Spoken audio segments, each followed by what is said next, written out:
What is up, everybody? Dan the Fireman here. We're going to be going over the Insta360 One X. If you guys know, I've been using this thing since October of last year. I was an early adopter of this 360 camera because I really wanted to try something different for my handlebar mount. And you know me, I use a lot of different cameras. I use a lot of different mountings. I use a lot of different things. And I like to experiment with what I do. So this is an Insta360 One X review for the past year. It's about 11 months at this point of me using it. And Insta360 actually sent me another one. So what I got here is I got two of them. I got them in their little protective cases. And I got my original one. And then I got the new one. So there's slight difference between the old one that came out at launch and then the new one. Okay, I'm going to show up a picture right here.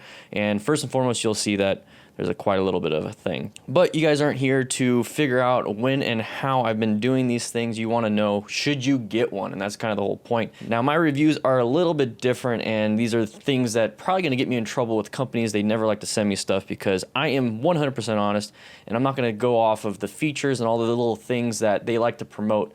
I'm not here to market these things. I'm here to tell you what I use it for, why I use it, and a bunch of other stuff like that. So like I said, I've been using this camera for a long time and I love it. I'm gonna be doing the sandwich method. I'm gonna be telling you some pros, some cons, and then some more pros again. It's always nice to do it that way. So you always hear about point and shoot, okay? So I got my typical action camera here. I gotta point it where I wanna shoot it, right? I gotta get people in the frame, all these different things, right? But with the 360 camera, you don't have to do that. You can just shoot, no pointing, and then fix it in post. You ever hear that too? That's pretty much it. That's the beauty of it. You're getting 360 view. So how can we use that when we film motorcycle stuff or anything really? That's gonna be another pro. So how do we use that for the motorcycling world? Well, if you're watching the videos that I'm currently popping on the screen, it comes in handy when you're riding with groups, and it comes in handy when you really wanna get that immersion in there. You can change the field of view. That's a really beautiful thing about this. Change the field of view. You can rotate it. You can pretty much do whatever the heck you want when it comes to the 360 camera. So it's really good for on the handlebar and even on the bike mounting, because if it's on the bike, you don't really have to get that perfect shot, that perfect angle. You can just put it there and then fix it later in post. It is extremely, extremely smooth, and that is one thing that I looked into before I purchased this back in October was, should I get another action camera? Should I get this? Because I'd like to have it on my handlebars facing me, so when I do these tip videos, people can see me talk, and also I can change between face, handlebar mount. But the beauty about this is that it has flow state stabilization, and since it's a 360 camera, it has everything it can use to stabilize. So with a point and shoot camera like a GoPro right here, what you have to do in post-production, especially if you don't have image stabilization, is that you have to actually digitally do it. So it crops it out, makes it a little fuzzy, makes it a little weird, and I've been doing that for years, and I decided, you know what, I just want to get a 360 camera.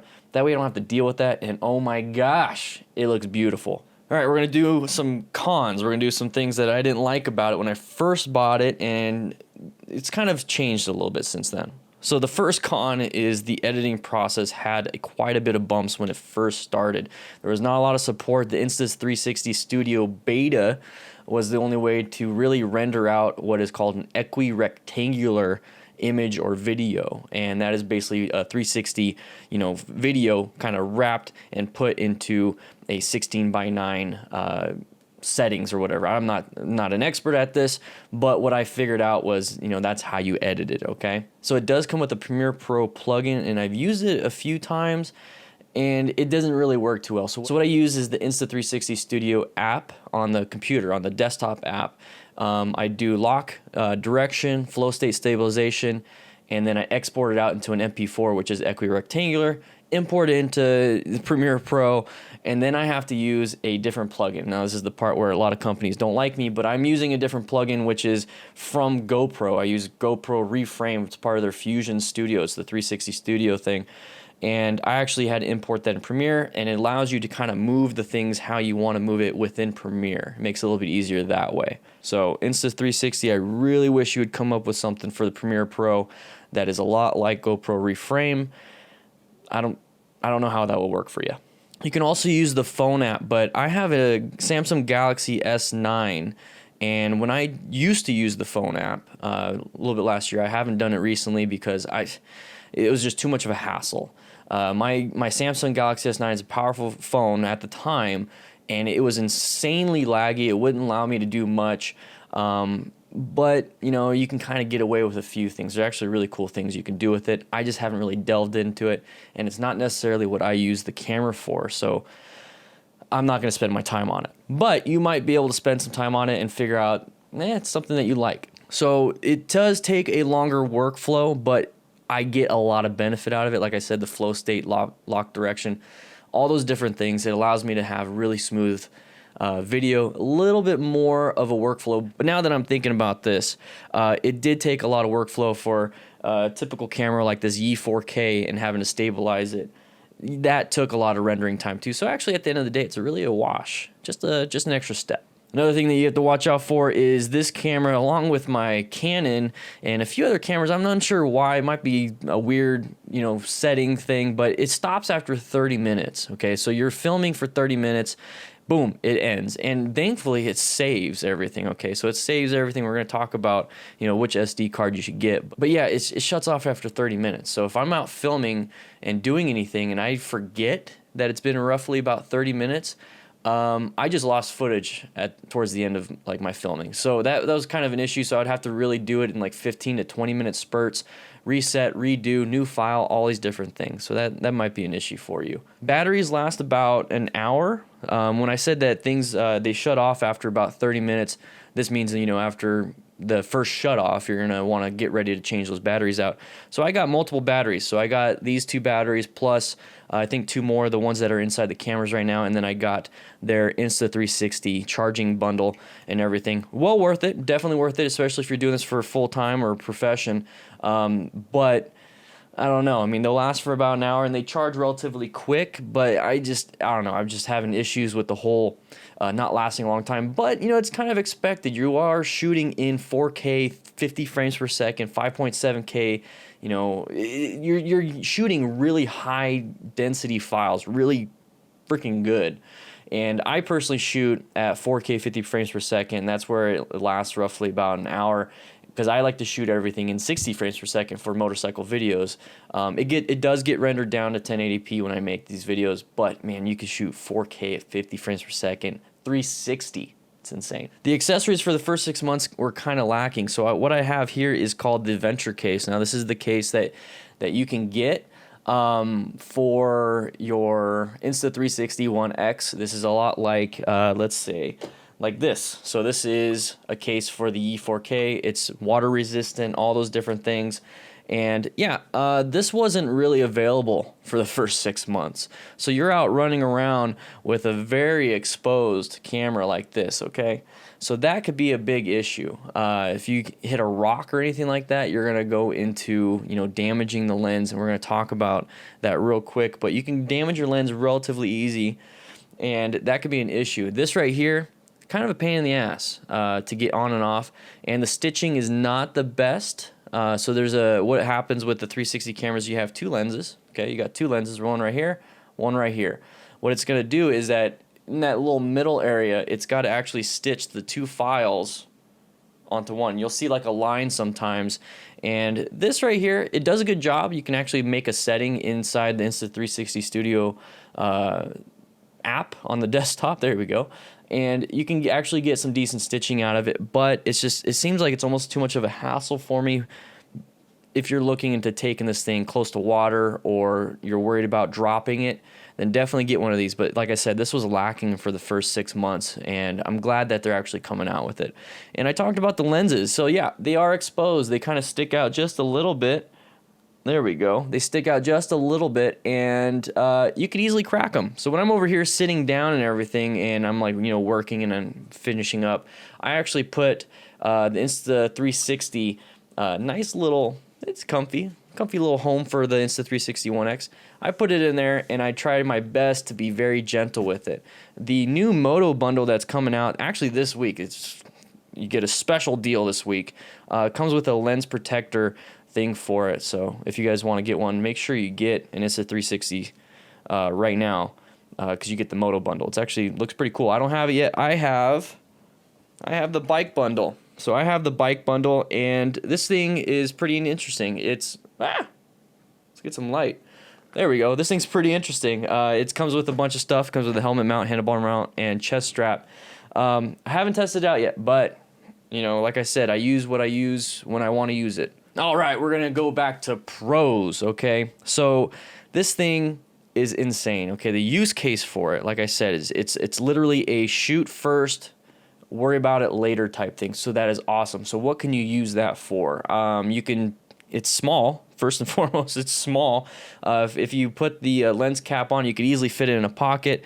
And then with the Insta360 monopod, there you go, selfie stick.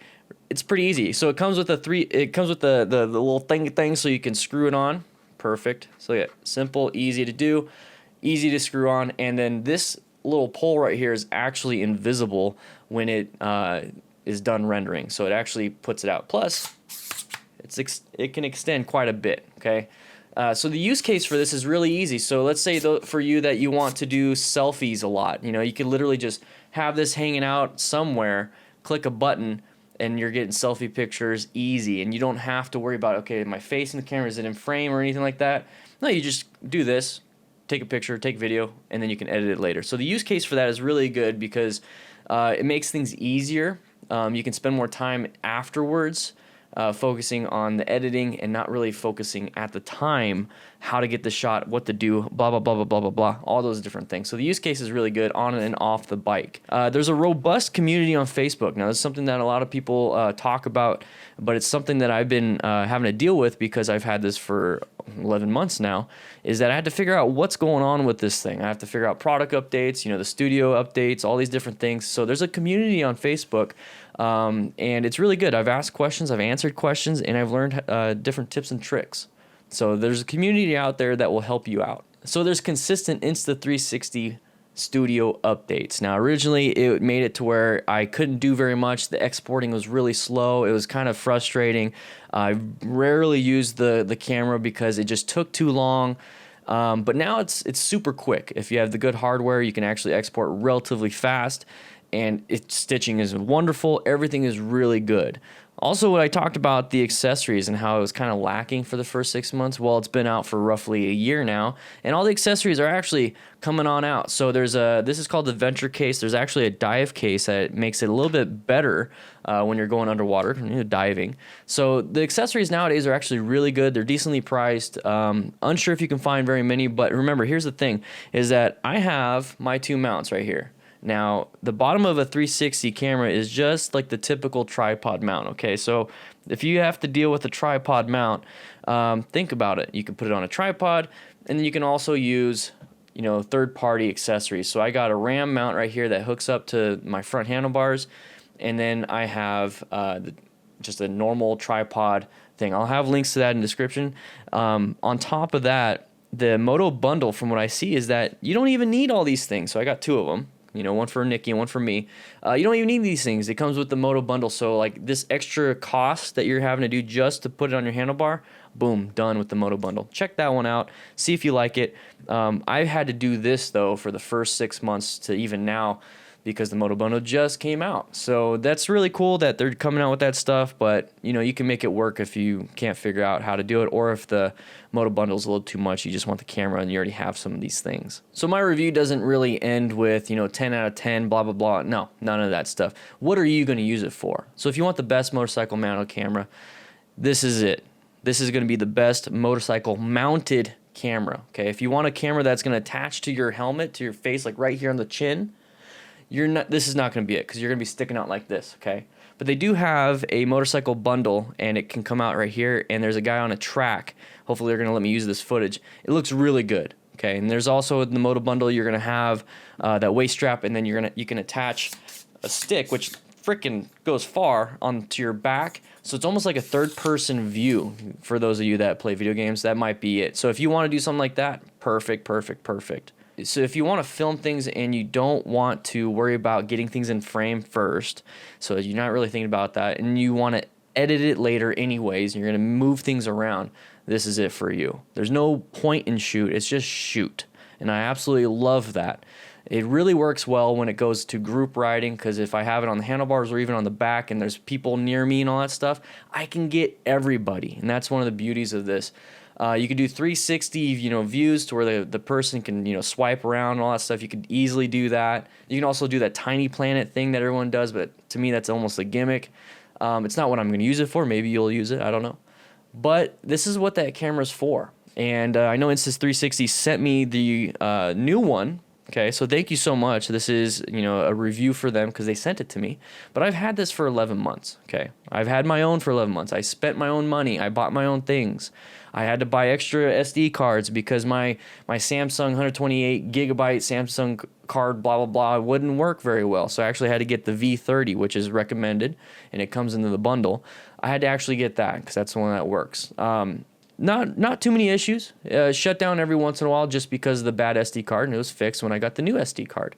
So I don't know how to end these reviews. I don't do a lot of reviews because a lot of people don't send me anything because I just tell you the truth, and hopefully that hits some of you guys. But if you're looking for a camera for your handlebars or for anywhere on your bike itself, or if you're going to use it in any way just to shoot and then edit later, this is it. But that's it. Hope you ride safe, be safe, and I'll be seeing you around.